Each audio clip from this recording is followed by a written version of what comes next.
Mojo Radio Show News. I say to you, you gotta have Mojo, baby. Yeah! News with a difference. Teachers have always told students to think before they speak, but teachers don't always get it right, and sometimes it's okay to just speak. Get that thought out in the open. One of the biggest hurdles to creativity is self-belief in your own creative ability. Give yourself the green light to be creative. Say it, do it, try new ways. How often have you been in a meeting when an idea has been proposed and someone else says, I was just thinking that, or I was going to say that? Don't keep it under your hat. Give your ideas some room to move out in the open. When you start to believe in your own ability to think differently, you start getting the creative part of your mind into shape. And with fitness comes endurance. With a bit of training in this sense, you'll discover you'll get more great ideas more often. Live from the basement of Voodoo Sound, it's time to get your mojo working. I got my mojo working, but it just won't work on me. Hey everybody, and welcome to this week's edition of the Mojo Radio Show. Nice to have you in the house. If you're new to the show, welcome. If you're a regular, we love having you back. Thanks for hitting the download button. Big show ahead. In fact, this is a very, very important show, the one ahead. We're going to go to Hollywood and talk to a guy who's created a whole new category in, let's say, exercise and being of service. Fascinating interview with Chuck McCarthy, and you may not know him, but you will by the time we finish the interview. And we're going to learn all about LinkedIn. I have to say, this is one very, very good interview for giving you an understanding of running LinkedIn. If you're B2B, this is a must listen to. I'm just going to warn you ahead of time. Get your Mojo journal out, get a good pen, sit down with a brew, because this is going to knock your socks off. Before we start, Robbo, just checking in, mate. How's Sam? How's the big guy, the new baby? Oh, mate, he's doing really well. He had his first weigh-in the other week. In 5 days after leaving hospital, he put on 300 grams. That's a big baby. How long has he been out of hospital? He's been out of hospital 2 weeks now, but he was weighed in last Friday, which was his 5 days out of hospital. Yeah, and he's 6 kilos. He's up to 5 kilos. Yeah, 5. He's probably 6 by now, mate. Trust me, he's a big boy. He's doing well. The Wallabies called just the other day, and I said, "Look, mate, give him another 6 months, and he'll be right." So you've passed on the fuller figure gene. Absolutely, yeah, the tall gene. Anyway. He might be a Jonah Lomu, mate, playing on the wing. Absolutely. 200 kilos and 10 flat 100 metres. It's something like that. All right. The Mojo Radio Show. Speaking of rugby, I've got to give you a quick story about an ex-guest of ours. Do you remember Andrea Burke, who we spoke to back before Christmas? Yeah, she's great. Let's go. Reset, let's go. Absolutely. Well, I was out at the sevens, rugby sevens in Sydney here on the weekend, and Canada and USA played in the women's final. So I texted Andrea saying, congratulations, Canadian Women's Sevens in the final in 3 minutes. And she texts me back and she goes, damn, I forgot that was on this weekend and I'm out doing such and such whatever. Oh. So I turned on my Facebook and live streamed, and she watched the game off my Facebook page. Really? Yeah. Yeah, the wonders of modern technology. Canada won too, by the way, just for the record. That's incredible. No wonder she was retweeting our stuff on the weekend. I saw it was all over the interwebs. She was having conversations with us. So, there you go. That'd be why. Yeah, so congratulations to the Women's Sevens rugby team too, because they took it out. What a fantastic show. For those who haven't heard, Andrea Burke was a former player with the Canadian Sevens in the women's rugby, and she was a wonderful guest, just a great spirit. And I'm going to say lots of terrific learnings we took from that show. So shout out to our special friend Andrea in Canada. The unicorn. All right, let's roll. The Mojo Radio Show. We don't take ourselves too seriously. Oh, thank God. Now, I met this guy through LinkedIn, and he approached me to invite me to a gig whilst he was in Australia. And the more I read and saw what he was doing, the more I knew we had to have him on the show. And something he talked about with me was, everybody's on LinkedIn, but like me and most people, we don't know how to use it. And I've always wanted to find somebody that was an expert in the area of LinkedIn to tell me how to use this damn thing. Everybody connects with you. Everybody's doing stuff. It overwhelms me, and I never know if what I'm doing actually works. So I invited Chris J. Reed, who is an international, and he's an award-winning author and award-winning speaker. His agency is on NASDAQ, and it is an agency who specializes in LinkedIn. He pretty much is the man in the world on LinkedIn and everything to do with LinkedIn. And we have him on the line right now. Chris J. Reid, welcome to the Mojo Radio Show, mate. Great to hear from you. Now, you are Singapore-based, but we have found you on tour here in Australia. What's your tour all about down under, mate? Well, the tour's about LinkedIn. It's about how to use LinkedIn, what do you use LinkedIn for, how you become a thought leader, how you generate business, how you use it for employer branding, how you enhance your personal brands, and all about how you can use LinkedIn to target the 9 million people on LinkedIn in Australia. So if people ask you what you do on a day-to-day basis, what do you say, and who would you be doing it with or for? I personally evangelize about LinkedIn on a non-stop basis. So I've done talks today, I've done meetings today, I've done lots of different aspects of that. And then I train my team when I'm in Singapore,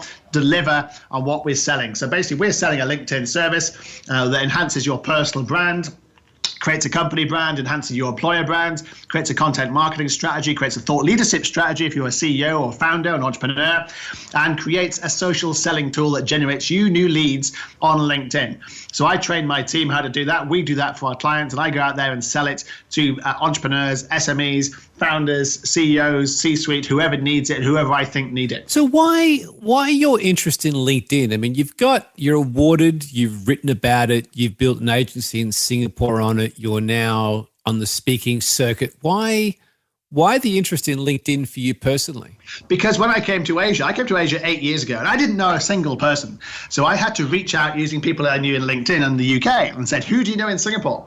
Connect me with somebody in Singapore. And then I started connecting with people in Singapore, and people started saying, yes, I'll meet you, Chris. Yes, I'll have a coffee with you, Chris. They had no reason to do so, but because I reached out to them on LinkedIn, they said yes. And when I got my first job, it was through LinkedIn. It wasn't an advertised job. I got my second job. Again, it was through LinkedIn. It wasn't advertised. And both these jobs were regional work, regional development role, regional marketing role. And I had no contacts in Asia Pacific, not a single one. But I started using LinkedIn to reach out to people. And people started saying yes, and not just in Singapore, but in Australia and Japan and Indonesia and China and India and right across the whole country, the whole region.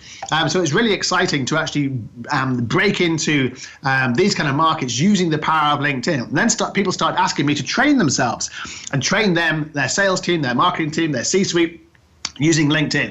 And then people started asking me to actually do their profiles on LinkedIn, because I started winning awards from LinkedIn itself for being a power profile.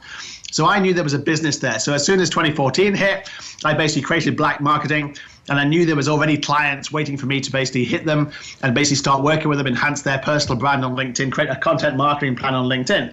So there was a ready-made audience there for me. And as soon as we started pushing it out and marketing it across the region, it became bigger and bigger and bigger. And that's why we floated on NASDAQ last year, because we became so big. We had, clients across the world, not just here in Australia, but in Sydney, across Asia Pacific, across Southeast Asia and Singapore, but also Hong Kong and Shanghai, Europe, London, Berlin, Paris, Amsterdam, places like New York and California. So it's a global phenomenon that nobody else is really doing. So there's a real niche in the market, and nobody else is doing exactly what we're doing. You said you contacted people. So this is going back a few years. You arrived, you don't know anybody. Yeah. If I establish a LinkedIn profile, and we'll get to that in a second, how do I specifically go about talking to somebody or making contact with somebody? What's interesting for me, Chris, is that lead generation for anybody seems to be one of the biggest issues in business. People come in, they hit the low-hanging fruit, but when it comes down to making contacts and getting new business and opening doors, that seems to be a problem for people. Yet you've said that was one of the primary advantages of you using LinkedIn. How specifically, what are the steps to doing that? Well, first of all, you have to create a personal brand. If you have no personal brand on LinkedIn, you will fail to deliver leads, because if you don't have a photograph, you don't have a strapline, you don't have any connections, you don't have a summary section, you don't have a company page, then nobody will take you seriously. So you have to create all this first. You have to create a personal brand. Then you have to make sure you have a company brand on LinkedIn. So if you're an SME, you're an entrepreneur, you cannot overlook the fact you need a company brand on LinkedIn, because if you don't have a company page on LinkedIn, no one will take you seriously. They'll think you're just a sole trader. And then you need a content marketing strategy. You need a thought leadership strategy. And if you're one of the 10% to actually bother doing this on LinkedIn, you will raise yourself above everyone else on LinkedIn. People will treat you more seriously. But more importantly, you'll drive people to your profile. You'll drive people to actually want to know more about you from a personal brand point of view, to know about your content marketing. And if they approach you on LinkedIn, through their content marketing, through the content marketing you've shared or you've created, you can then approach them and say, thank you very much for liking, sharing, commenting my content or viewing my profile. And I will want to talk to you about about my service. And they will say yes, because they've already approached you. You've used content to instigate and to inspire them to come to you. The other way of doing it is to basically build up your first connections, create a relationship with them over time, share content, participate in an engagement with them on a daily basis. And then when you reach out to them for new business, they will say yes. The third way of doing it is the Sales Navigator platform, which is just a transforming platform about how you use all the data on LinkedIn, the 550 million professionals on LinkedIn, and I can find anybody anywhere in the world from any different company and find clients for them. I can find them in America, in Europe, in Asia, in Australia, in Sydney, in Melbourne, in Shanghai, in Hong Kong, wherever you want to find a client, I can find them on LinkedIn using the Sales Navigator platform. And I can write them a personalized message from either myself or my clients, and actually make sure that they return that and they're interested, and they come back to you, and they then potentially become a client, because either I do the lead if it's black marketing, or I pass that over to one of our clients if we're doing it through their profile. It's all about their profile. It's all about their personal brand when we do this on LinkedIn. The Sales Navigator platform, where do I find that? How do I use that? Can anybody access it? Is that a premium? It's a premium account, but it's about 70, I think it's about 60 or 70 bucks Australian for one version, about 120 bucks for another version. And you really need it to basically see the data, because you can't see all the profiles on LinkedIn unless you're premium. But more important than that, it allows you to create target lists, and it allows you to actually see who's actually active on LinkedIn. Because don't forget, 500 million people are on LinkedIn, but only about 120 million people are actually active on a monthly basis. Therefore, you're kind of wasting your time if you're targeting somebody who's not even active on LinkedIn. So we specialize in finding people who are actually active on LinkedIn, who are more likely to respond. They might have lots of shared connections with you, or shared common interests, or shared kind of companies or universities. You personalize it to make sure that they actually see, yes, I will respond to Darren because Darren has this many connections that I know, or Darren worked at this company and I know people at that company, or Darren went to this university. So you personalize it, and then you get a reaction. You get someone to say yes. So I think what we're saying here is, once I've got my profile up and schmick and sparkling, and I've got my premium account, definitely, I actually need to get to work with some due diligence. I actually need to do some research into the people that I might want to get in contact with, find what they're doing on LinkedIn and where they're doing it, become a part of those conversations, and start working from there. Does that sound right? It's like real life. It's like real life, Darren. The more you take part in relationships in real life, the more you get out of it. If you don't participate and engage with your friends and your colleagues, you can't really expect them to come back to you. If you engage on LinkedIn on a professional nature, a professional basis with people who potentially become clients or peers, or just help you reach somebody else, they will respect you. You will help them. They will help you. Just like normal networking, normal professional relationships in the business world, it just happened to be a virtual version of it. I quite often get people sending me invitations on LinkedIn. Should I accept every invitation for someone to connect with me? Yes, except if they are a general in Syria, or they are an African dictator, or they are an African dictator's wife, or they are an African banker and they want your mother's maiden name, or they're clearly a hooker in Estonia with a very dodgy summary section and 7 connections. So yes, apart from those people, of course. Why wouldn't you? Chris, I've heard you talk about social selling. What's that? Yeah. Social selling is basically using social media to sell, and it's using content primarily to sell, but it's creating a relationship. You can't just expect to go on LinkedIn or go on any other platform and just basically sell straight away. You've got to be able to create a brand, create some engagement, give some content to people, share some interesting things, participate in conversations, just like you would do in normal networking events. So it's a social media sell using effectively content to sell. And it's a soft sell. We instigate people to come to us, come to my profile, come to me, because I share relevant content about partnerships or about LinkedIn or about Australia or about commerce or about something that's interesting to them and their business. And they say, oh, Chris must know what he's talking about. Come to me. And then they start a conversation about LinkedIn. It's a soft sell. It's never a hard sell. We never approach people with a hard sell. It's always, we can do this for you. We think we can achieve great things for you.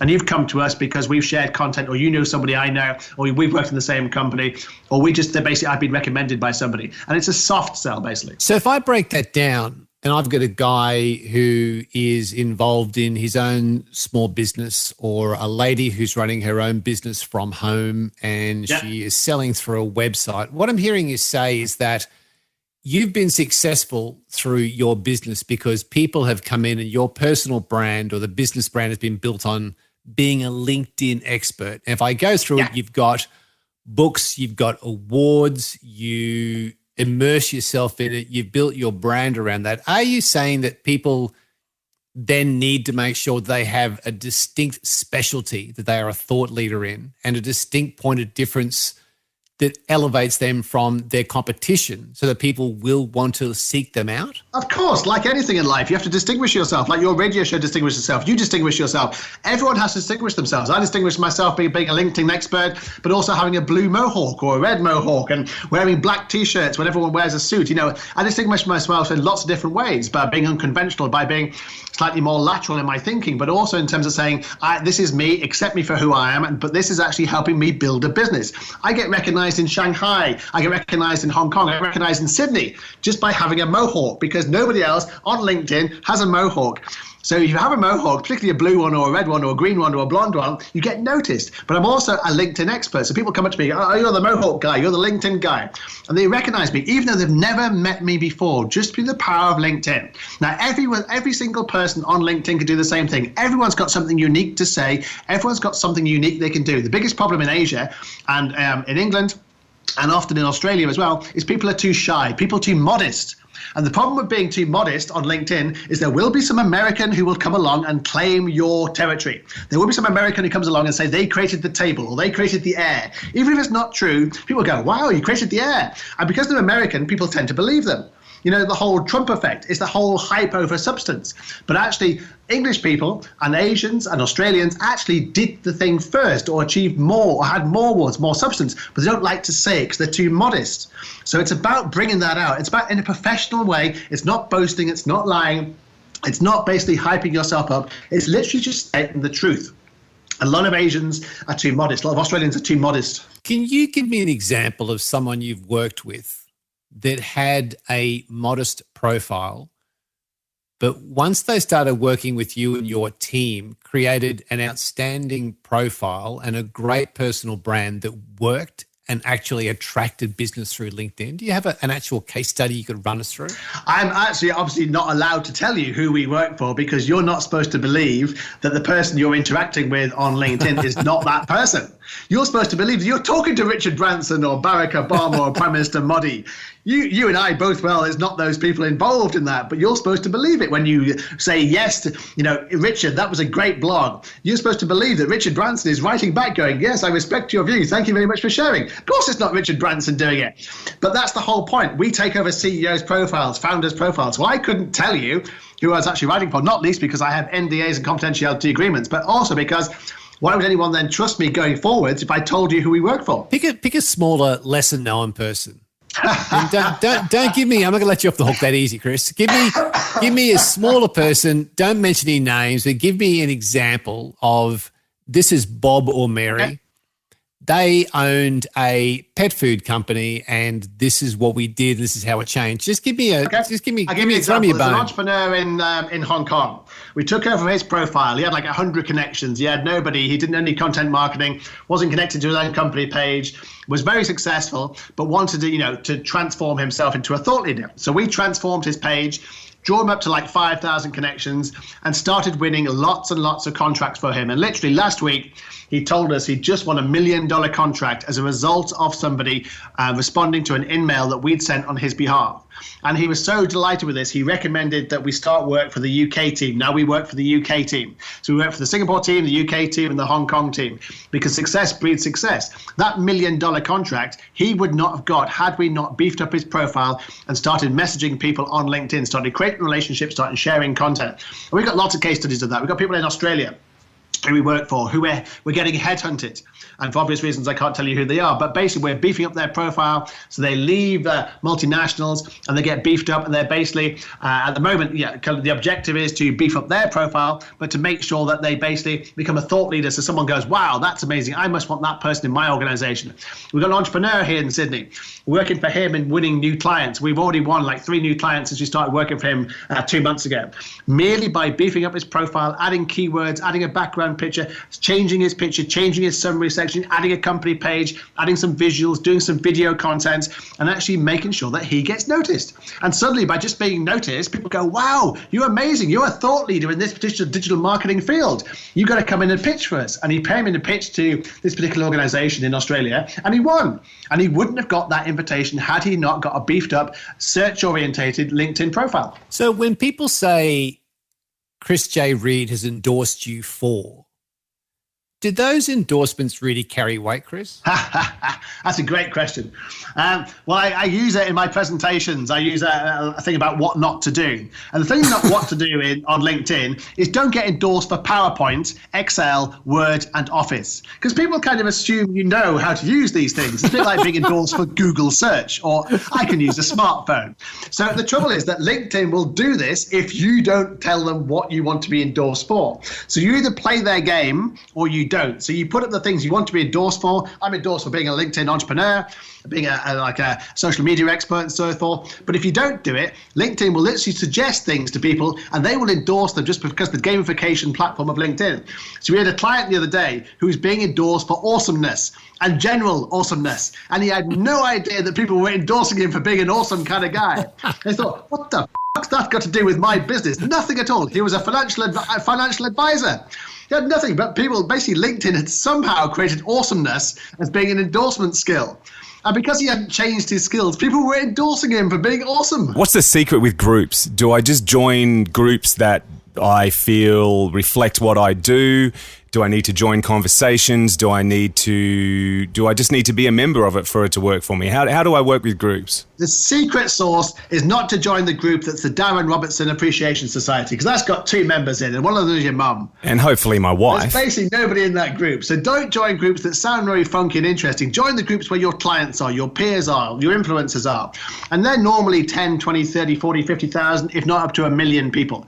And the key there is to join by sharing content. Share content. When someone likes, someone comments, you join the conversation. The worst thing you can do is share content, someone reacts, and you do not have a conversation. It's all about having a conversation. But it's all about sharing quality content, interesting content, original content, and then participating in some kind of debate with them on LinkedIn in the groups. And other people will come in and actually debate with you as well. Then they'll start viewing your profile. If you've got your keywords right, they'll start finding out what you do. Then they're interested in what you do because they've got to know you through the conversation. And that's typical social selling. It's not about blasting stuff and spamming stuff about your company in the groups, because that doesn't work at all. It's about sharing genuine information about, say, the economy in Australia, or about marketing or innovation in Australia, for example, in an innovation group about Australia. It's not about saying you have a great company, you do innovation. It's about using content in a sophisticated way where you have a conversation with somebody like you would do at a networking event, and then you get to know them, they get to know you, then you have a conversation offline. And LinkedIn's really about taking things offline. You know, I've met dozens of entrepreneurs this week, fantastic entrepreneurs in Sydney, where I've really got to know them. But I instigated every single one of these conversations on LinkedIn. And then I took them offline, because you have the credibility online, and you take it offline, get to know someone very well. Some of them became clients, some of them become partners, some of them become clients in the future, some of them just become our advocates. And it's all because it started the conversation, maybe in a group, maybe just through sharing content on LinkedIn. Do you have to have a connection to have that conversation on LinkedIn, Chris? No, you don't. In fact, it's better if you don't. So some of the best conversations we have are with second and third connections, because if I connect with you and I share something and you connect with it, So you share it, you comment on it, it goes to all your connections. If they then start a conversation, I can then have a conversation with them as a result of it. I can see who likes it, I can see who shared it, and then the conversation spreads. And that's the beauty of LinkedIn. It's all about the 3 degrees of separation. You get to know everybody on LinkedIn if you have enough connections, you share enough content, and it's engaging, and people start recognizing it. And I've had things go viral. I've got a couple of blogs going viral at the moment on LinkedIn. Lots of second and third connections I've never met before who are participating in my discussion that I've created. It's a thoroughly interesting discussion about business and LinkedIn and newspapers, and people like Mumbrella are picking it up because it's a really, really good blog, for example. But it's taken a life of its own because other people are taking it into their connections and their world, and they're seeing it as very, very useful content. And that's the key to LinkedIn. It has to be useful, compelling content. Lots of competition out there. So you have to make your content useful and compelling, not just about selling your services. So you have become an expert in LinkedIn. You're awarded, you've got books on it, you build a business on it, you're speaking on it. So LinkedIn's your thing. I sit on a bus going into town, into any city, going to work in the morning or a train, and I see people opening Facebook, then they close that, then they go into Twitter, they close that, then they check Instagram, then they check Facebook again, they might go to LinkedIn. So they're going through all these platforms. In your mind, do you think with the work you're doing and what you've just said, is a business person who is looking to truly use this as a tool for success, are they better off focusing on one platform, or in your mind, should they be across all platforms? It's an excellent question because it depends on your industry. And I can't say that LinkedIn is right for every single industry because it's clearly not. If you're a B2C industry, LinkedIn is clearly wrong. But from a B2B point of view, you can attract employers and investors and PR, but you can't attract customers unless you're targeting, say, for example, high net worth individuals. But if you're a B2B company, and most companies out there are B2B in some kind of way, then LinkedIn really is the only platform, because you could be wasting a huge amount of time on Facebook and Twitter and Instagram. If you're a B2B company and you're sharing photographs of people who basically are students, or people who are in their 20s and have no money, or basically people who are not business owners. The thing about LinkedIn is, everybody on there is professional. They're normally business owners, or they work for a business. Therefore, your target audience is much more sophisticated, and you can tell exactly who they are. Do things like groups and things like sharing and things like the database. On Facebook, how many people are fake? How many people are bots in India? How many people are not real people? And they're just basically there to create the numbers up. There's so many fake accounts on Facebook. You'd be so much anonymous on Facebook and Twitter. And also, if you're targeting Asia Pacific, nobody uses Twitter where I come from in Southeast Asia. Nobody uses Twitter in China. So you're basically completely screwed if you're relying on one platform like that. Whereas a platform like LinkedIn is in China, is in Indonesia, is in Japan, is in India. It's across the world. It's the only professional network. But again, it depends on who you're targeting. I'm targeting entrepreneurs, and I find them quite easily on LinkedIn across the world. But if I was targeting, say, like millennial teenagers in Australia, I would obviously use Facebook and Instagram and Twitter, and I wouldn't use LinkedIn. But if I was targeting nightclub owners who are targeting millennials in Australia, I would use LinkedIn, because I'm not going to get them in enough numbers on things like Instagram or Facebook. And I can't tell where they are, who they are. And LinkedIn, I can use the data to specify the exact 25 owners of nightclubs in Sydney, for example, and market to them directly. That's the beauty of LinkedIn. It's the data you input that everybody else can then access. Nobody puts in the data on Instagram or Facebook or Twitter that says, I'm a nightclub owner in Sydney and you can target me that way. They just say, I'm a family guy, or I'm a guy who likes concerts. Good answer. That's Thank good. you. Mate, we've talked about content, or data, as you have referred to it. Writing skills. What's your view on writing? Now, you said Sir Richard doesn't do his own writing. You've talked about different people who may be outsourcing that. And the reason I'm interested in this, Chris, is because I spoke to a girl recently, and she has changed jobs within a business. It is totally B2B. And the CEO has basically put her from a home base, working on a laptop as a digital nomad, writing blogs for her. And she said, I'm finding it really hard to create the tone of the CEO when I'm not the CEO. What it made me think about is that the skill of writing today seems to be very paramount in what we do. Whereas it used to be about doing PowerPoint slides, now it's about truly networking and not just going and doing a presentation of my business to your business, but also now it's creating content that intrigues you enough to spend time, a valuable asset, in reading and then engaging with me. Run me through your view of today, writing, creating content. Where's it at? What's great? What are we missing? What should we be doing? I mean, simply put, it needs to be authentic and it needs to be original and compelling. So the example you gave is a really, really good example, because we come across that all the time where people say, you can't possibly get to know me and write in my style. And yet we do so for hundreds of CEOs across the world because we spend the time to get to know them. And that's the key. If she's working remotely, she can't really get to know him in an intimate way. So she has to get to know him, download all the information. Does he want to be controversial? Does he want to be thought-provoking? Does he want to be straight? Does he want to be funny? And also, what do you want to blog about? What does his client think about? And actually writing that in such a way that somebody else believes it is him. So you believe that Richard Branson's blogs are his. You believe that Prime Minister Modi's blogs are his. You believe that Barack Obama's blogs are his, and all his responses are his as well, for example. So it's about creating compelling content and sharing compelling content that's actually interesting and authentic. It's something personal.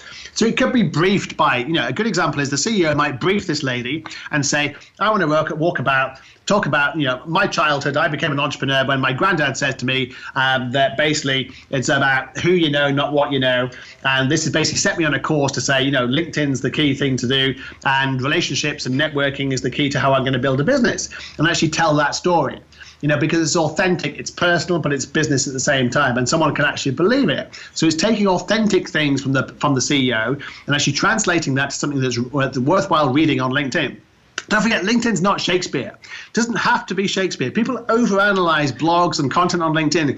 It's throwabout stuff. You read it for a couple of minutes, then you move on to the next one. You read it, you skip onto it. The headline doesn't capture you, you skip onto it. It's very, very hard to capture the attention these days, because as you pointed out, people are not just competing on LinkedIn, they're competing on Instagram and Facebook and YouTube and Snap and all the other channels you have out there, all the other niche channels, as well as the news sites and everybody else at the same time. So you've got to create something compelling and interesting that someone thinks, this is interesting to my business, this is interesting to me, this makes a difference. I will comment, I will like, I will share. And that's the key. And it's very, very, very hard to do. We have an editorial team who do this, who are experts in doing this. But we don't get it right all the time. Nobody gets it right all the time. Richard Branson's team don't get it right all the time. He doesn't get 1 million views for every single blog. Sometimes his blogs are terrible. Sometimes his blogs are fantastic. But he keeps on churning it out because he hopes that there'll be 1 or 2 snippets in every single blog that makes a difference to somebody, that makes someone say, Richard Branson knows what I'm feeling. Richard Branson knows how to be an entrepreneur. I had learned something from Richard Branson, and that makes me a better entrepreneur. And that's the gamble. But it's all about authentic content in a business context. Are your neurons maxed out? Is your cerebellum congested? Time to clear the bottleneck with Mojo Mind Traffic. We're back taking a look at the head traffic, and I can see a problem that's common on the thought highways throughout the world. Peak hour. Been working on your computer when it's taken a moment to do a little housekeeping, when everything just stops, the machine does its backups and checks a few systems. Well, when the head runs into peak hour, you need to do the same. Let your mind wander, escape your usual environment for a little while. Now, this might mean a walk around the office, out of the office into the daylight, some meditation maybe, or it might even need a weekend away out of the traffic. Now, don't worry, it's not like you're forgetting the task at hand. You're simply allowing the mind to do a little housekeeping. When peak hour hits the head, it's often worth spending a little while in the parking lot. You might be surprised at what you find. The Mojo Radio Show.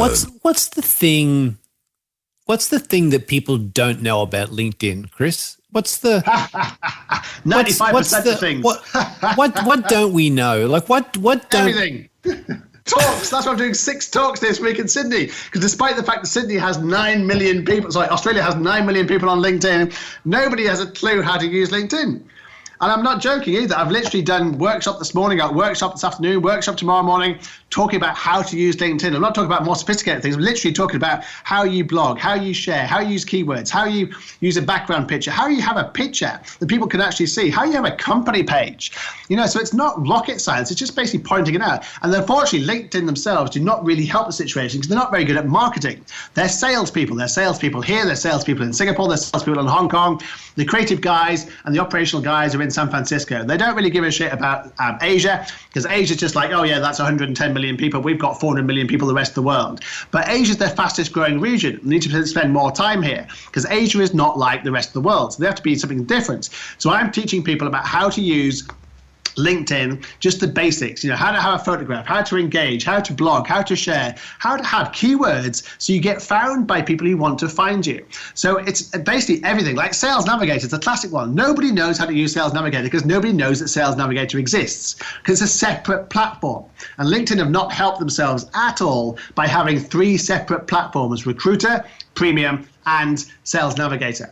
So they basically have, it's very hard to find Sales Navigator from the main premium, the main LinkedIn platform. So we basically do that for people. We show people how to use it. And people's eyes just pop out of their heads when they see Sales Navigator, see what you can do on Sales Navigator. But the trouble is, LinkedIn do not sell it, and they do not market it very well at all. So that's our job, to go around evangelizing about how to use LinkedIn, because LinkedIn won't do it. So we've got to do it for them. You and I connected through LinkedIn, which is quite fortuitous. So this interview is a great example of the work you do and the power of LinkedIn, because had it not been for LinkedIn and you actually starting a conversation with me, we wouldn't be talking right now. Totally. If you think about your own professional profile and you are acknowledged as being, one of the greats in terms of profiles and the work you are now doing for others, if you look at your own personal profile, what are you looking to improve for yourself right now? Like, what's an area you're looking at on your profile, which is awesome? You must be analytically looking at yourself all the time and going, actually, I think I could do that better. Is there an area you're working on right now? Of course. Every single day I'm critical of my profile. Every single day I change something about my profile. I change my headline. I change my picture. I change my background picture. I change the blogging. I change keywords. I change the experience. I change my groups. I change my skills. Every single day I'm working on how you change it. And also LinkedIn changed their platform. So they're just rolling out a new platform. So that means you have to look at different creative. What it looks like on the mobile is look at different to the tablet, looks different to the laptop. So constantly looking at how you can maximize it and learning about it, seeing, testing things. Does this work? Does that work? And then I pass that experience onto my team, and my team pass that experience onto our clients. So I'm very much the test bed of how to use LinkedIn in Asia for black marketing and across the world for black marketing, because we're using it more than anybody else does. I mean, I'm literally on it 24/7. My team are on my profile 24/7, and we're using it and testing it. But everything, I'm always critical of my profile. I'm always thinking I could do something better on my profile. I'm always trying to increase on the rankings of my profile. But as long as I beat the managing director of LinkedIn, who lives in Asia Pacific, which I do every single day for the last 5 years, and I know it winds him up, because he looks up at me every single day and goes, bloody hell, how on earth did Chris Reed get above me? I'm the managing director of Asia Pacific of LinkedIn, and he's French. So I know, how the French people love the English people. But I know it basically, that kind of thing is like, I know people at LinkedIn go, how does Chris Reed do this? Well, I do it because I'm working on it and I believe in the platform and I engage and I'm passionate about it, but I use it. And they don't use it. People who sell LinkedIn here in Sydney, in Hong Kong, in Singapore, do not use the actual platform. And that's why they don't know half the things that are actually going on. And I tell them things that they should really know. And I'm really surprised they don't know things about their own platform. So it's absolutely amazing that basically, because they're selling it, they're not using it. And I use it. And my clients use it. So we know about what's happening and what's not happening. So very, very critical, extremely critical of my own profile. You're going in every day and tinkering with it. What's your average time spent on LinkedIn in a given day? I mean, is there a 23 hours? But I mean, what's interesting, Chris, is looking at your stuff, watching you, listening to you, reading your stuff. You really are. You're a Russell Brand. You are just a million miles an hour getting after it. And I'm going to talk to you about that in a second as an aside. But you really are. Your mind just works at such a speed. My question is, you have got a lot of things going on that you seem to be managing really well. Do you dip in and out? Do you have a time where you go, I'm going to dig in now and do a half an hour on LinkedIn for my profile because it is primarily very important to you? Or do you dip in and out? Do you find you're better at nighttime as the last thing you do? Like, do you have a ritual around it? Is there any habits you have with it, or is it just spontaneous whenever you get bored? It's every single minute of every single day. I'm not joking. Every single minute, and I get my team to work the same thing. So my team work every single minute of their days on LinkedIn profile, on their LinkedIn profiles, and also my clients' LinkedIn profiles. But I'm on it all the time. When I'm watching football, I'm on my LinkedIn. When I'm listening to music, I'm on my LinkedIn. And when I'm playing even, I'm on my LinkedIn. If I'm on, if I'm at a concert, I'm still on my LinkedIn in the breaks. Like literally every single moment of every single day, I am on my LinkedIn, improving it, connecting, sharing, because I've got 55,000 followers. I've got engagement going on all the time. So I've also got 3 other people on my account back up at Singapore who work on my account. So there's basically 4 of us, sometimes 5 of us working on my account every single day.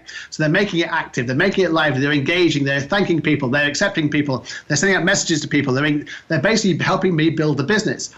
Because it is a business through my profile, just like Richard Branson's business is basically through his profile on LinkedIn. You take Richard Branson as a great example because he's got 10 million followers on LinkedIn. Virgin Atlantic have basically 100,000 followers. Virgin Mobile in Australia has 9,000 followers. Virgin Active have 50,000 followers. No one follows the company pages. They all follow his profile because he has a holistically positive effect over his Virgin brands. And that's what I do for black marketing. I basically leverage black marketing up by using my brand to drive it forward. So I have to be at the top of my game and I have to be working on it all the time. I can't, go home on a Friday night and not answer someone's message or not respond to somebody on a debate that's going on maybe in America or Europe on a Friday night just because it's the weekend. That's just not the way I think. It's also because I'm an entrepreneur. It's my business. I don't view time as being time. I view time as being people who are on social media 24/7. Also, you have the time zones. I have clients here in Australia. I have clients in New Zealand. I have clients in Europe. I have clients in America. I have clients in Singapore. All these different time zones means that there's always something going on LinkedIn. So you always have to be on it. So there's never a question of when I'm on it. It's more a question of when am I not on it. So not everybody is going to immerse themselves as Chris J. Reed does. No, thank God for that. Somebody saw you speak in Sydney today. They walked out of the gig and went, I'm into it. I buy it. I really like this guy. I'm getting a mohawk. I'm going to make it orange to distinguish their brand because I don't want to be confused with Chris J. Reed. They are going home. And they're going home to their house and they've got their wife responsibilities. They've got a fitness responsibility. They've got board meetings. They've got blah, blah, blah going on in their life. That person says, Chris, I'm into this. I'm a disciple. I'm going to start interacting with you, but just give me a guideline. Chris, how much time would you say to that person they need to do to start building their own thought leadership on LinkedIn? Like, just give them some idea of the minimum they would want to be spending. I think you need to spend at least half an hour to an hour a day. And that can be everything from like if you're in a train, you're in a taxi, going to work, you wait for somebody, you wait for your boss, you are the boss, waiting for an employee, you're having a coffee, spending 5 minutes on the app, 5 minutes on the app here, 5 minutes on the app there, sharing relevant content from particularly industry news or media news, for example. But then you have to take time to actually write your blogs or revamp your summary section, for example, or have a nice picture. You have to think about your brand. You have to think about the pictures you use, the photographs you use, the videos, the slide shares you use.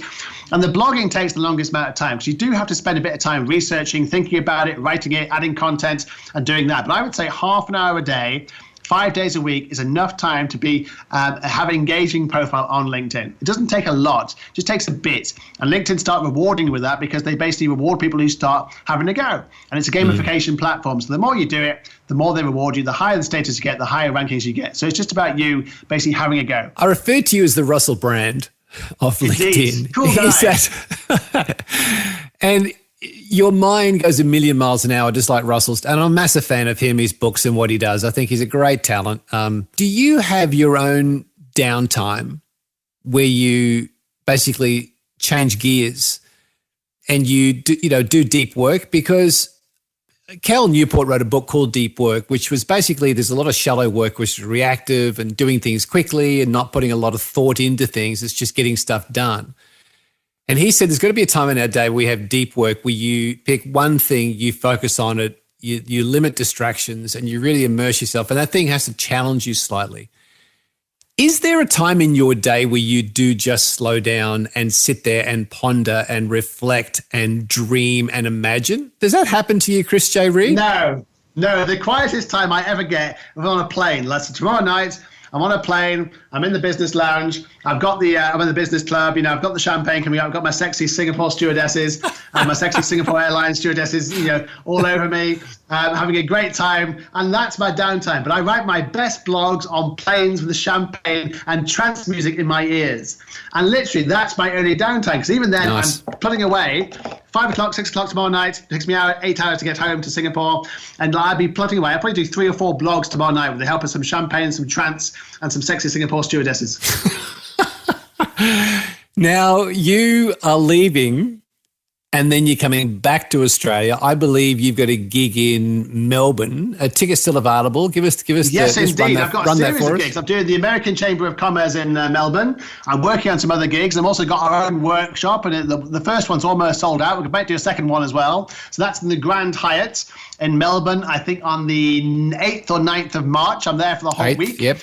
Meeting entrepreneurs. So I'd love to meet you if you're an entrepreneur. Send me a message on LinkedIn and let's meet up in Melbourne. Got the whole week there. I'm also coming back to Sydney in May because I'm doing the B2B conference here and B2B marketing conference here. I'm also coming back to Sydney in July to do the sports marketing conference here to talk about how sports people and sports commercial, from a commercial point of view, can use LinkedIn and digital marketing to elevate their sales. So I can meet you in Melbourne in March, or I can meet you in Sydney in May. Chris, with as close as you are to LinkedIn, where's it going? Like, what are we going to see in the next 3 to 5 years in LinkedIn? Like, where are they taking it? Where could it go to? Well, that's an excellent question. But 3 to 5 years, no one thinks 3 to 5 years. I mean, literally, you're talking about, can you predict 6 to 12 months? Because Microsoft has just taken it over. So Microsoft's just spent $26 billion US on LinkedIn, and they need to get their money back. So you're going to see a lot of change in the next couple of years on LinkedIn. And either in 2 years' time, we'll be having a conversation where I'm going to, do you remember that network called LinkedIn? It used to be really good, and it ended up like MySpace or Nokia. Or we'll be having a conversation going, wow, LinkedIn's really cool now. It's better than Facebook.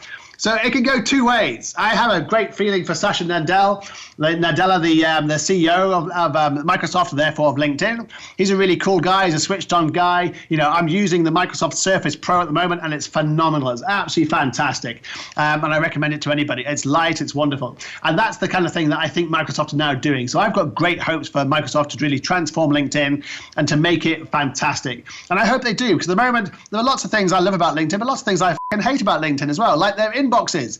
I have 5 different accounts under my account, yet none of my inboxes talk to each other. So I have to log in, log out of 5 different things. My LinkedIn, my Premium, my Sales Navigator. I have 2 Sales Navigator accounts and 2 Recruiter accounts, all under Chris J. Reed. But I have to log in and log out because basically none of their inboxes talk to each other because it's the way that LinkedIn have designed the system. So I'm hoping that Microsoft come in with their Outlook experience and their seamless Office experience and actually say, this is ridiculous. People just want to log into one different thing. So one inbox and have all their mail on one inbox and have the ability to look at one profile and see if you've contacted them on either Recruiter or Premium or Sales Navigator. Because the moment you can't tell, you have to literally check every single platform to see if you've talked to this person on Recruiter or LinkedIn or Sales Navigator. And of course, the risk there is you end up messaging the same person 3 times. And so, that would be fantastic. So I'm really hoping Microsoft look at this kind of thing and look at things like the 30,000 limit. So I hit 70,000 connections in July. And LinkedIn decided in their wisdom that everybody over 30,000 would actually then have just 30,000. And all the connections over 30,000 would be converted into followers. So you had people in America who'd been on it for 10 years, who had 200,000 connections, but then reduced to 30,000 connections and 170,000 followers, which is absolutely ridiculous. So it's things like that. If LinkedIn really want to grow it and Microsoft really want to grow the network, they have to basically let people in the top 1% grow their networks because people are growing it responsibly and they're not just spamming people because you can't do that on LinkedIn. So they really have to let it go. So we'll see. In a year's time, we'll find out how well Microsoft have developed LinkedIn. So are you saying that earlier in the show we recommended people look at Sales Navigator or Recruiter or Premium? Yeah. I have a standard LinkedIn account. So I hear this and I go, well, I really should be on Sales Navigator. Yes. Or do I say I should be on premium? If I make one of those choices.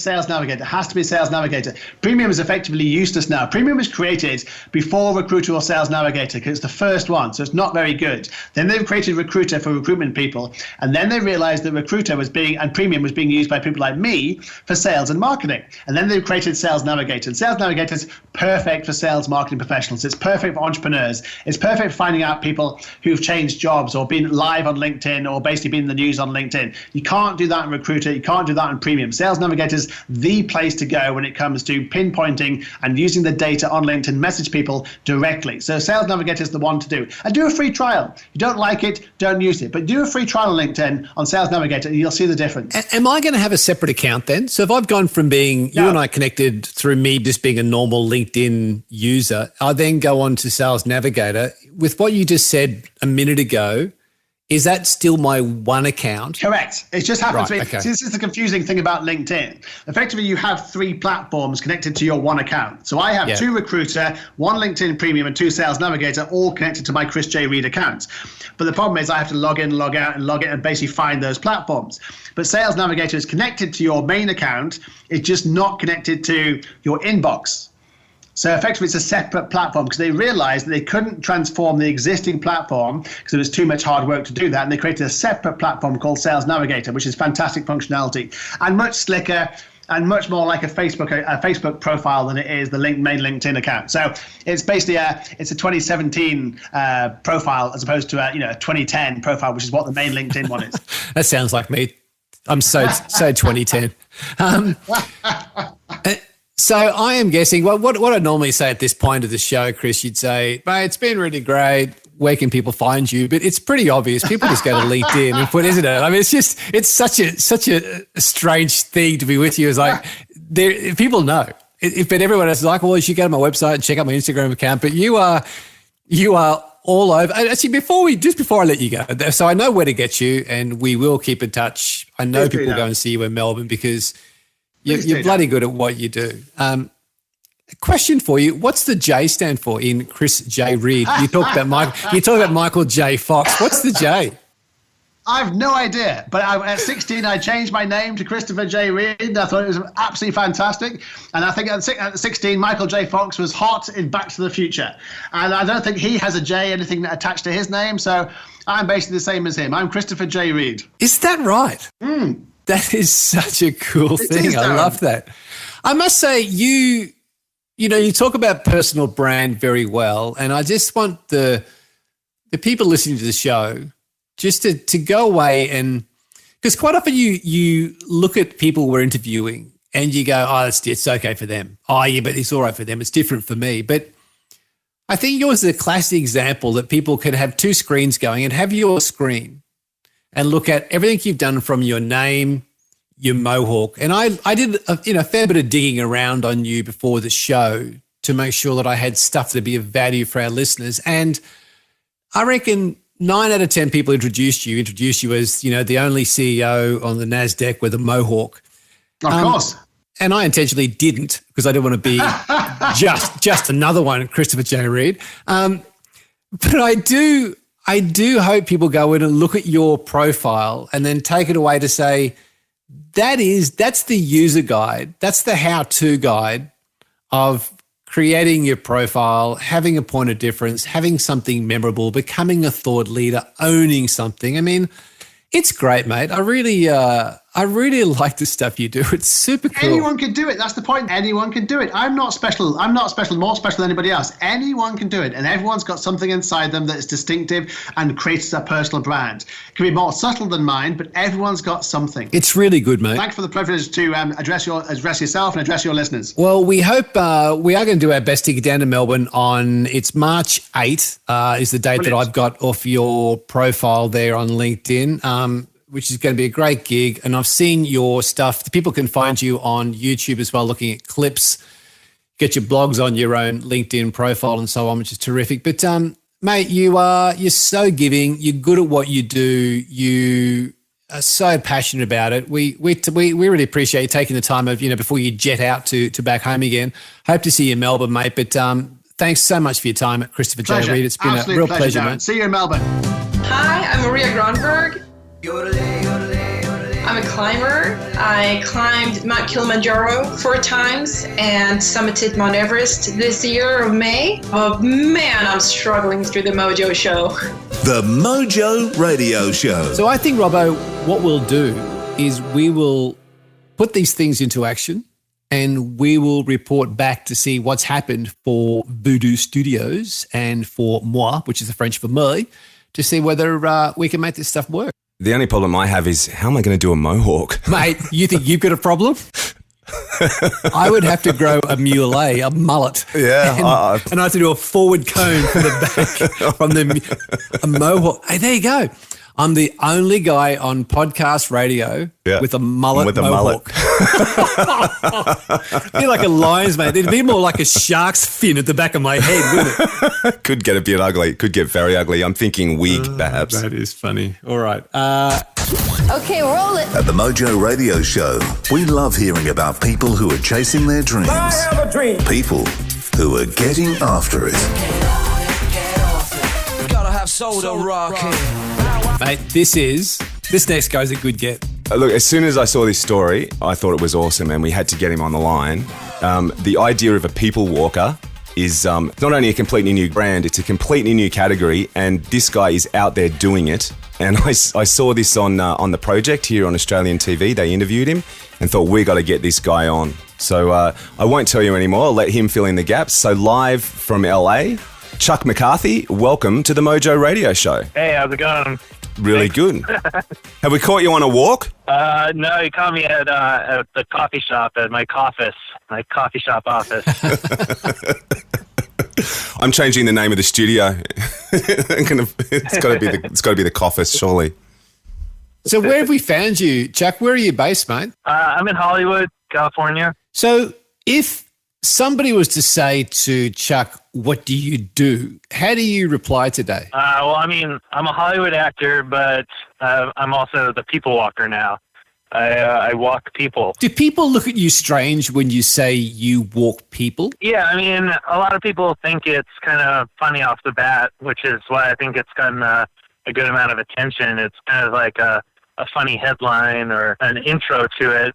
But then, I don't know, once I explain it to people, most people are like, oh, yeah, you know what? I get it. Because, I mean, really what I'm doing is I'm giving people accountability to get motivated and go out and get some exercise. And also I'm giving people companionship and someone to talk to while they're walking. I think there's definitely an industry for it, and there's been a lot of interest. How did all this come about? Like, what was the backstory to it? Well, so I was looking for a way to make some extra money, and I was, looking around, and I thought about doing dog walking because I thought it'd be nice to get outside and get some exercise.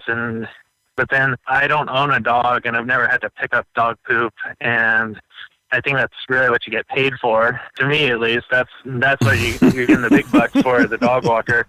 So I don't know. I just started. I started kind of like jokingly saying, like, you know what? Maybe I'll just start walking people, because there's also a lot of personal trainers around, and it's funny, but like every time I would say it, I would come up with a new reason why, like, it would actually be something somebody would want. Whether it's just the fact that people need to be held accountable, even if it's just walking, or people want to feel safer while they're walking, if it's at night or even during the day. I don't know. So basically, every time I thought about it, I thought maybe it's actually something that would work. And then I started doing it. I started a Facebook page, a business page, and I started putting up flyers and trying to get customers. So how did you start, Chuck, with this? Did you run an ad somewhere, or was it purely through Facebook where you said, I'm available, here's what I'm prepared to do, here's the cost? Like how did you get your first couple of gigs? Well, I told my friends that I was going to do it, and I told enough of my friends that I was going to do it that I felt like I had to do it. And also they were telling people that I was going to do it. And then I started putting up flyers on telephone poles.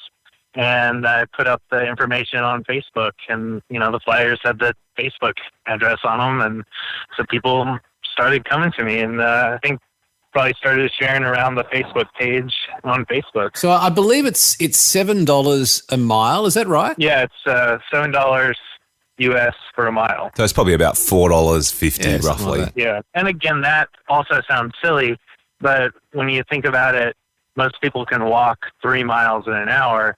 So that's $21 an hour, which is not a bad rate to be getting to go for a walk. What sort of people are taking this on? I think most people are just looking for the motivation to get some exercise and the accountability, but also like they're people that want to walk but don't necessarily want to walk by themselves. Because I mean, if you're walking by yourself, it feels more like exercise. If you're walking with somebody else, it's more like, oh, I'm going on a walk. Do you have some clients who you think are maybe looking for the companionship more than the walk? No, not. I wouldn't say specifically. I mean, I think it's definitely like a more of a total package kind of thing, more of like the whole experience versus being specifically lonely.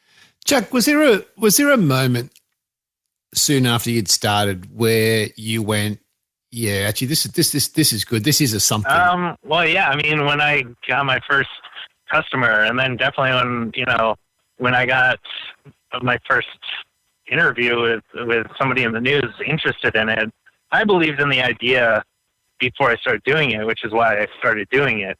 But I mean, once people were contacting me to go on walks and people were writing stories about the service, I mean, I had to definitely say like, well, yeah, this is something I gotta like commit more time to and really push to make sure I'm successful in it. You're an actor in Hollywood.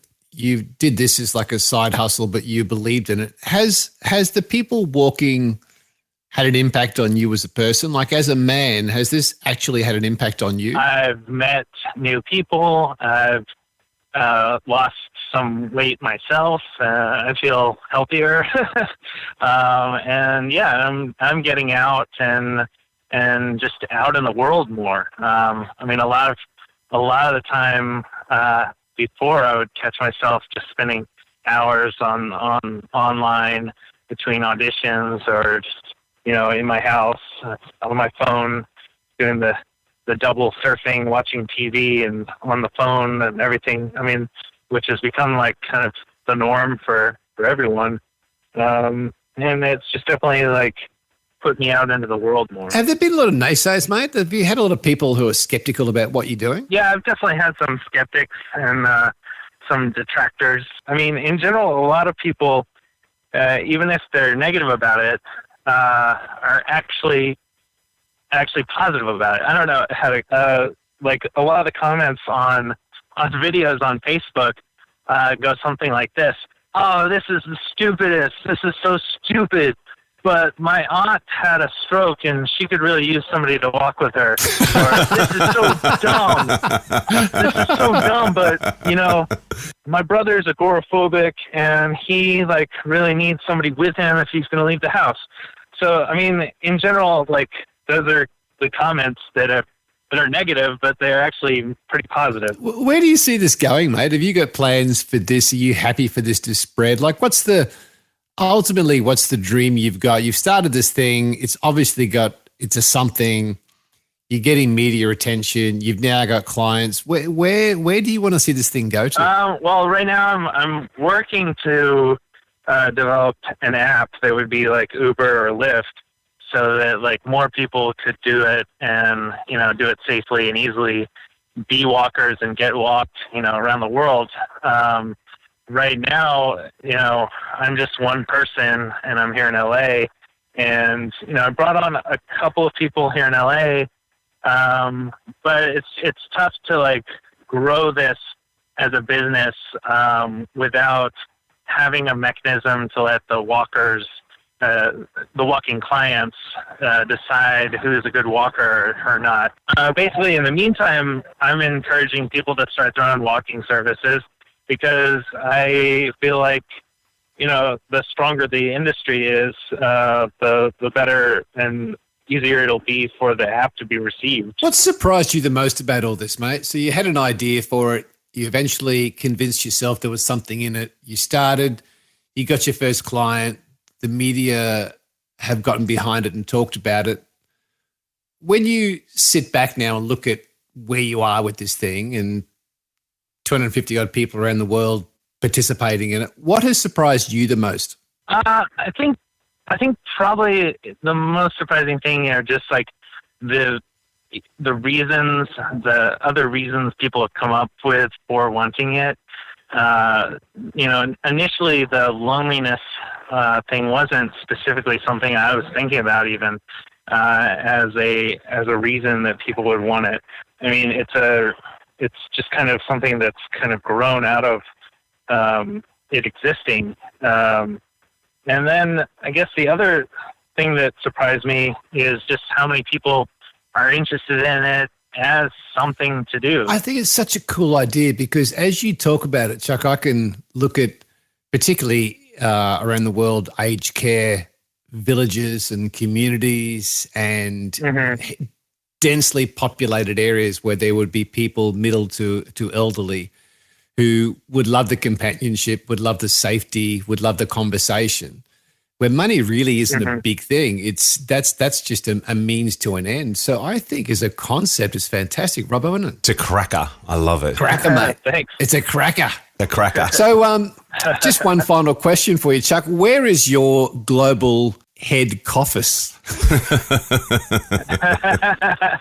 I can't disclose that. It's in Hollywood somewhere, but I try not to give that out. And what's your brew of choice? What's your favorite coffee? Oh, I switch it up. Sometimes it's just iced. Sometimes I get ice blended. Today I'm drinking a dirty chai because I felt real fancy and it's been raining. So I wanted something hot. You are such an LA actor, mate, aren't you? Absolutely. Hey, dude, one last question before you go. If it came down to a choice between acting and walking, if they both took up so much time that you had to make a decision between one or the other, which way do you reckon you'd go? I don't think I'd ever have to make that choice just because acting is walking and talking most of the time. Yeah, and, right. And that's what I'm doing. Yeah, nice. There you go. It's good practice, right, then. Hey, Chuck, thanks for your time, mate. This is, as Robert said, it's a cracking idea. It's been really interesting hearing you talk about it, mate. And we've been following a trail, I guess, on the show for probably the last year or so through everything from, positive psychology and psychoanalysts and right through to people talking about the brain and people talking about happiness. And the one thing that is a similarity for the last 12, 18 months has been to be of service. And it is a growing thing that we know brings happiness and helps people with their wellness. And I think what you're doing sits so nicely into that. Yeah. And you come across as such a good guy. So, mate, thanks for being of service. Thanks for sharing a little bit from your office in Hollywood, LA. It's been a real treat, mate. Thanks. Thanks for having me on the show, too. And I'm glad I get your vote of confidence.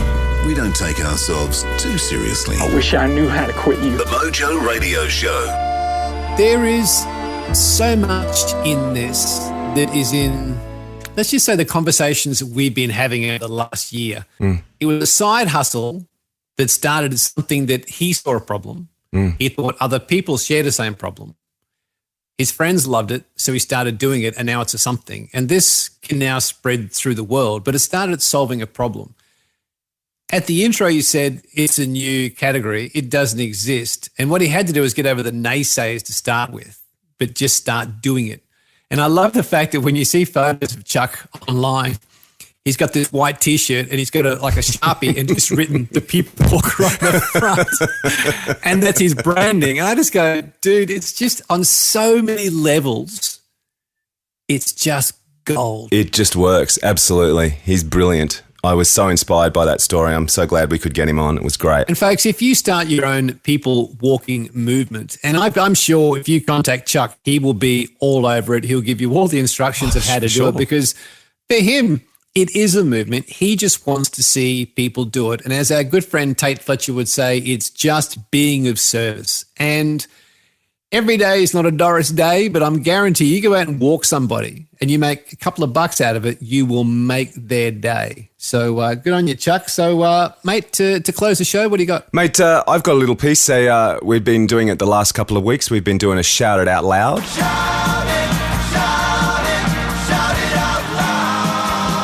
This segment is about sending a shout out to people who are a little under-recognized. So there are a lot of people doing amazing work, being of service in our community, and quite often they don't get the acknowledgement, they don't get the appreciation or the thanks that they should. And so our part of the show right now, it's a brand new segment.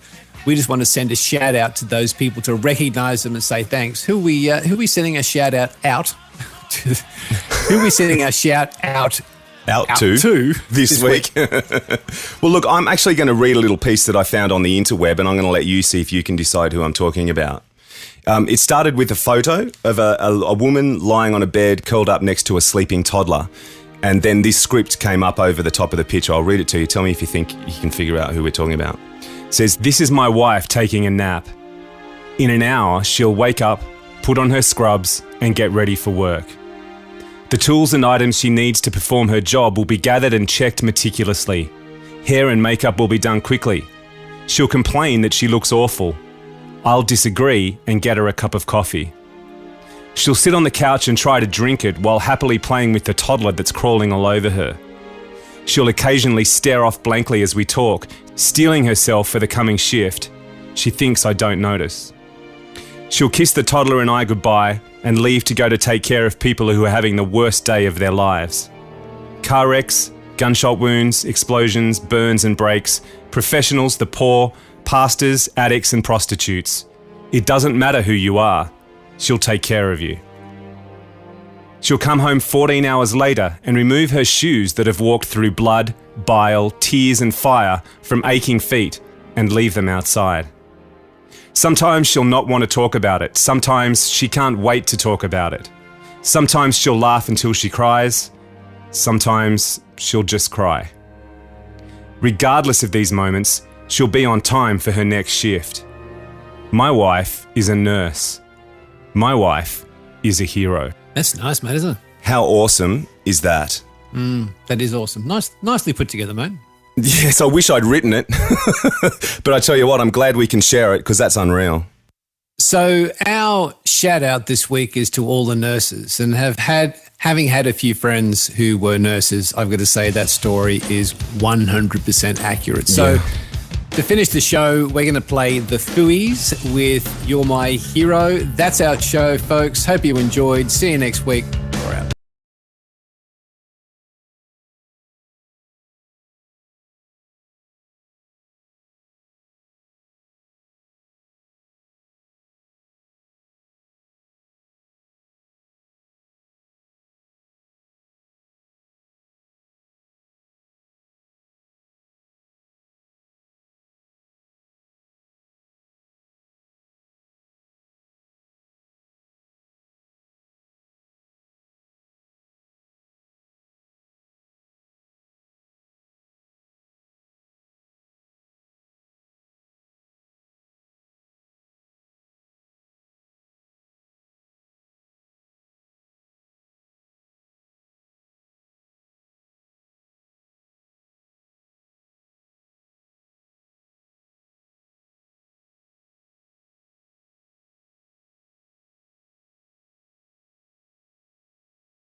Mojo Radio Show is produced and recorded in the studios of Voodoo Sound. For more tips and tools to get your mojo working, check us out on Facebook at The Mojo Radio Show or online at themojoradioshow.com.